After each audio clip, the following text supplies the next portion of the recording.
திமுகவை எதிர்க்கும் ஒத்த கருத்துள்ள கட்சிகள் தங்களது கூட்டணியில் சேரலாம் என்று நடிகர் விஜயின் தவேகாவிற்கு எடப்பாடி பழனிசாமி மறைமுக அழைப்பு விடுத்துள்ளார்.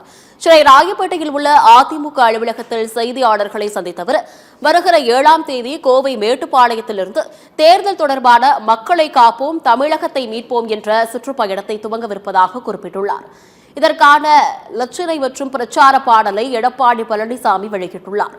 தொடர்ந்து பேசிய அவர் தனது சுற்றுப்பயணம் மிகப்பெரிய மாற்றத்தை ஏற்படுத்தும் என்று குறிப்பிட்டுள்ளார். தனது சுற்றுப்பயணத்திற்கு கூட்டணி கட்சிகளுக்கு அழைப்பு விடுக்கப்பட்டுள்ளது என்றும் எடப்பாடி பழனிசாமி குறிப்பிட்டுள்ளார்.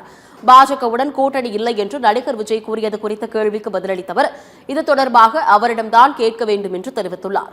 திமுகவை எதிர்க்கும் ஒத்த கருத்துள்ள கட்சிகள் தங்களது கூட்டணியில் சேரலாம் என்று தவேகாவிற்கு எடப்பாடி பழனிசாமி மறைமுக அழைப்பு விடுத்துள்ளார். எதிர்க்கட்சித் தலைவர் மக்களை சந்திப்பதில்லை என்று என்னை குறை சொல்வதாக கூறி முதலமைச்சர் தன்னைத்தானே விமர்சனம் செய்து கொள்வதாக எடப்பாடி பழனிசாமி சாடியுள்ளார். மக்கள் விரோத திமுக ஆட்சியை அகற்ற வேண்டும், அதில் ஒத்த கருத்துடைய கட்சிகள் எல்லாம் இணைந்து தேர்தலிலே கூட்டணி அமைத்து போட்டியிட வேண்டும் என்பதுதான் எங்களுடைய நோக்கம்.